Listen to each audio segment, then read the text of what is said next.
What is going on, my fellow Underworld denizens? Man, we got our first look at Embergard yesterday, and was it glorious? Or at least may have been glorious to some, while others not so. But it was coming to more of a mixed review scenario as you look throughout the chat, as you watched. But again, was it as bad, or was it more of just mixed reactions because people wanted what they wanted? Again, in this case, I felt it was actually got a lot of different, mixed reviews because people fully didn't know everything that was going on with it. But I actually enjoyed it because what we were showed, it did look like a kind of promising game. Now, granted, they did take away some of the flavor and the text of it from, certain character attributes. And we also see that there's no real rival decks, but they did promise in the future that there would be more of a nemesis kind of deck idea and that rivals was a thing. So how that would exist, they didn't give us clarity, but we'll get more into it here in a second. So let's just jump right into it. So yesterday, guys, we saw the first look at Embergard, and it was actually kind of interesting because they at least were going to walk with us the whole entire journey of at least understanding how the new gameplay was going to be. Now, for me, I don't think that there was a lot of differences more. Like, I mean, I won't say there wasn't a lot of differences, but I felt like the game kind of still played the same, just with little different changes to it. So, I mean, at first, it's Josh, Ed, and Nick who were basically hosting the event. Nick, of course, always being the head man, loving himself as he was announcing that he was playing Stormcast. Josh was playing Skaven. And to be honest, Ed was actually fielding and doing a great job, man. Thank you for, getting those questions out there, because this kind of allowed people to have an open format as we were watching through. And I actually like that because it allowed us to kind of engage and kind of make the steps through it. Now, in the first part of it, they wanted to make sure that they were going to tell us that the boards were not going to be the same.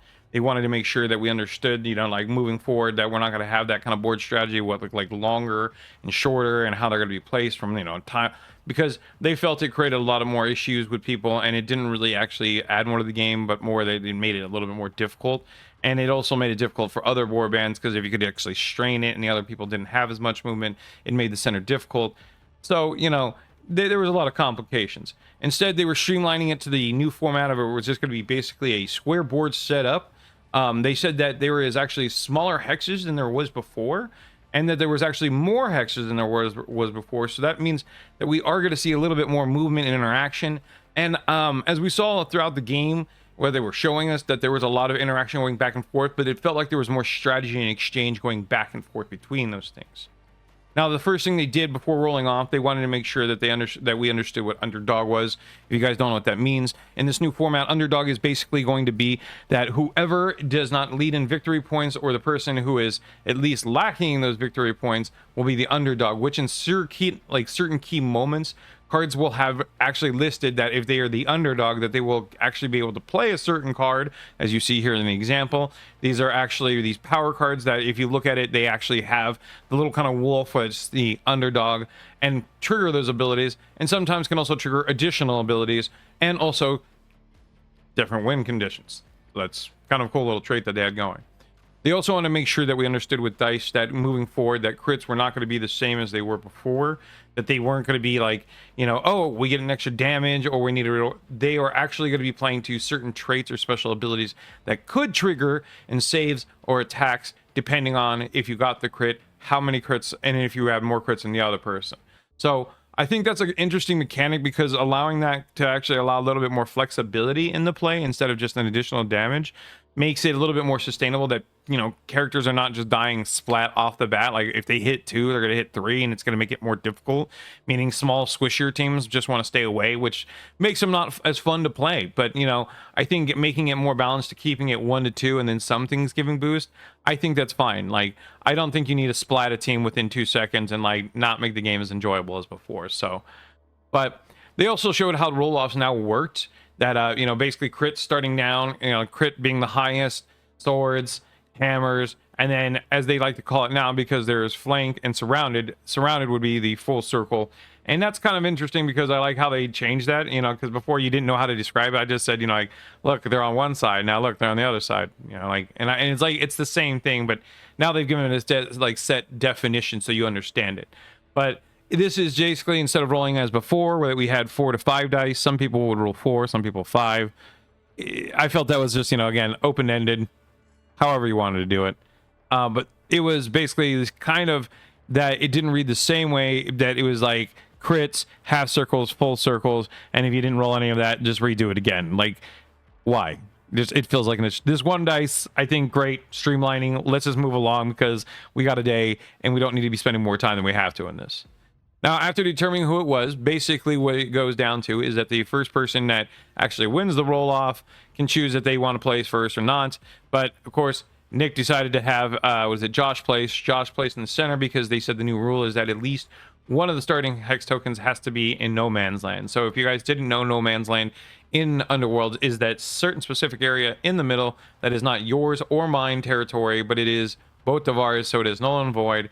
And that's how they want to start the rounds for these treasure tokens, as they were calling it. So they placed the treasure tokens as normal, going back and forth in exchange. And then afterwards, the last person to place the treasure token, which was Josh, or actually was Nick, the next person now actually gets to start placement of their own figures. Now, we did see some of the figures that they did show off for the Ember Watch. We also saw the figures that they did for the Skaven. And I really appreciate that they were showing off these cards. Now, if you guys didn't see them before, these cards actually are kind of like little kind of ways to help you kind of set everything up from the Inspire condition so that they get one condition that they can do one turn. Or if you read it, it's the little gray section off to the side where it says more and more power.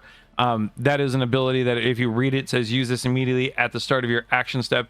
If each friendly fighter has a charge token, pick a friendly fighter, remove the fighter's move and or charge token after the action step, roll attack dice on and that fighter slain. So that was just an additional action they can actually take with that they have. Now, they were playing this kind of like to make up for the fact that the characters didn't have their character token or their character kind of profiles like before, that they all kind of shared community of these things, but they all had different attacks, which kind of made them different, which, again, do you think it did?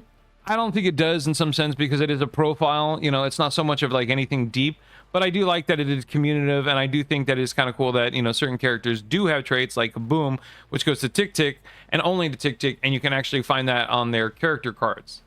So, but be moving forward. Also, if you look too, that these actually have these little stones to the side of them, they actually need to fill those out, but those stones are actually, every time that your team uses those abilities, they can possibly be used during that whole entire battle again, or they can only be used once during that whole entire battle, and that is it, and those markers were to be set for them. At least from my understanding, I think it was supposed to be only every, like, battle that you guys had. So, and as you saw that when they were setting up the characters, they were also kind of giving an idea of, like, how the characters had, like, range attack that you can see with the little crossbow. You can show that as leader with those little caps. They were clearly defined, and that you can also see the glory points that the person gets for slaying these characters. And I kind of like that their health, you know, is just right there for us to see it. But, you know, overall, I think these, you know, simple streamlinings is making it just easier for people to understand and not feel so confused as before, because before you were trying to figure it out because they all blended together. And I think these standout highlights that they actually use now is a little bit easier for people to get into the game and be a lot more, like, you know, streamlined. Now, the one thing they did say is that when they were going through everything from, like, listing their cards from power to their whole entire glory points and how everything was set up for them, they were basically listing off, like, how there was 4 different deck types that you could play to your warbands. They had the strike, they had take and hold, they had mastery and flex. Now, of course, like, we all kind of knew strike is basically attack. Take and hold says control the battlefield and holding treasure tokens. That kind of related to some of the old warbands that wanted to hold points. And if you knew some of the old rival decks, that they had these kind of like objectives where they were holding. And flex is a combination of the two, you know, or more play styles, which is kind of cool. And they actually have that in it. But mastery, they were kind of saying, kind of has a little bit more of a unique trait that you'll see with certain like teams that, you know, will play well with these masteries, which is kind of interesting. And like, they did show a little bit of it and they did kind of answer it, but didn't fully go into depth and detail about it. But I think that so far that we look at those kind of like, you know, decks that they currently have, I'm kind of interested in what else they can incorporate and what teams can play into those kind of decks. That was one of the questions I kept asking, is that if will we get more decks in the future and what kind of decks, or will there be different play styles that we can kind of see with these teams, which again, I think is actually really cool. But again, what are your guys' thoughts? Do you think just having these 4 won't give enough for all, like flavor and variety, or do you feel like it's just kind of like, no, it's the same thing? Now, they started the whole entire round 1. As they were going through it, they played it back and forth. They illustrated a lot of the points. They were answering a lot of the questions. And it was kind of a nice exchange. I got to sit there and watch a little bit. I first took notes in the first round because that's when they were going to like list off a lot of the exchanges. But, you know, it typically did the same round that you usually do. You rolled off, you played. The first person plays their first move. They took their action, placed their tokens as you usually would place them. Then they would move to the power phase. And during those moments, they did try to make sure that we did understand that with some of the new cards that you do see, that when they say immediately, there's no more of chunking in the chain that they had before, but this time it's just boom, boom, boom. When things happen, they happen immediately, and it's more of like the fixed and saying like surge. It's just immediately happens then, there, no more additional stuff, you know, like they said, perfect strike, score this immediately after you make a, and like it's immediately going to happen. Now, they did go over some of the new rules and things that we did here and there. Like if you guys didn't know some of the terms and like terminology that they did have, that they were talking about, that they were saying, like when you look at the dice, you have like the half circle and full circle is what people used to call it originally, or you know, some people called it by its original terms. I will never say that I knew those ones. I just said half circle, full circle, which I like to say it was on the left side of them, or they were fully encircled, you know, like. But now they've defined it as flanked and surrounded. So flanked is the half side of it where you see half of the circle, and surrounded is the full circle. They were listing that and actually telling us because they were going over some of the rules and actually the key terms that we needed to know. Like people were asking about where cleave and the snare there. Now cleave is there and snare does exist, but stuff like trap not there. But a new stuff that they introduced, like brutal, where you could, was it you couldn't be saved by flanked or surrounded, which was kind of an interesting thing where I was like, okay, now that you can save off these two things, now you can't do that thing. They also had grapple, which was basically sounding more of just like pushback, where you push it back by 1 hex. And that's, again, cool. I mean, I'm glad that we tightened up the words and kind of just defined it. But that was kind of the cool takeaway, is that they at least try to at least tell us the key things they could talk about and discuss.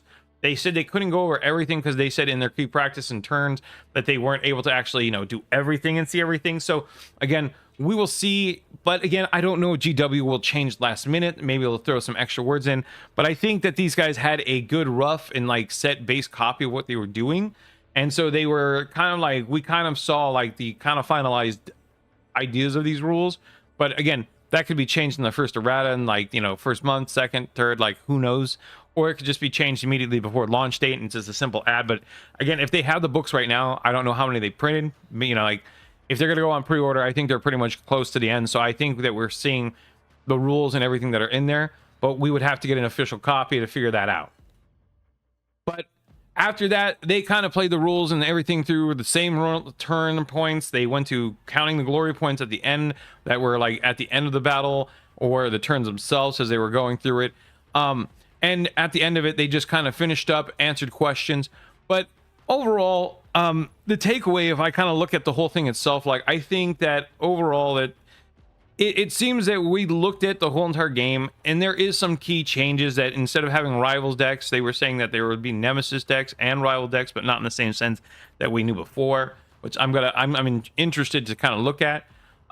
It still had the same exchanges. I do see that the, you know, hexes were a little bit closer, that there was a little bit more action going on, but I also saw that there was a lot of strategy, because if you watch the full playthrough, you did get to see some great exchanges. There were a lot of the power and equipment. Now, one thing I did really like too is that they were talking about with equipment is that the glory points that you spend, say if somebody dies, that those glory points go back into your glory point pool, which is kind of really cool to see, because that means that you don't always have to keep, you know, trying to fight, or if somebody dies, you wasted all the glory points into putting it into them, because it kind of created those moments where I do feel like that when you did invest, like if somebody was already hurt and when they had a specific and that was the only equipment in your hand, that sucks, because that guy would die. And in this case, you could invest, not worry, he dies, goes right back to your pool. And I think that's kind of a cool way to actually get other, you know, characters in there to get equipped, and also take away some like bricking hands that they did have for objectives before. I don't know if they have those kind of same objectives now, but I think that will be kind of interesting to kind of look at it and see how that plays more into it. Now, as for the exchanges they did have, it felt more clean and crisp. I think that without the restrictions that allowing certain warbands to do certain things still allows, you know, certain abilities like equipment. I think that they were also saying that equipment won't be just one anymore, that they will all have different costs, which again, really cool to see that kind of play into how it goes. But I think that this is kind of a good turn, and I think by streamlining it, they didn't really change so much of simplifying it. I could be wrong on this point, because again, I did play in the other one, and I do think that certain strategies played, but I felt they were more limited. This, I think it opens up to see more gameplay and change in dynamics. But again, I could be wrong. What are your guys' thoughts? Do you think that the dynamics really have changed? Do you think it's just super flat and watered down? Or do you think the new added kind of steps that they do have, you know, are actually adding to the gameplay? And do you think this format is actually going to be a lot better or worse? But besides that, guys, thank you for checking me out, and I'll see you next time in the Underworld.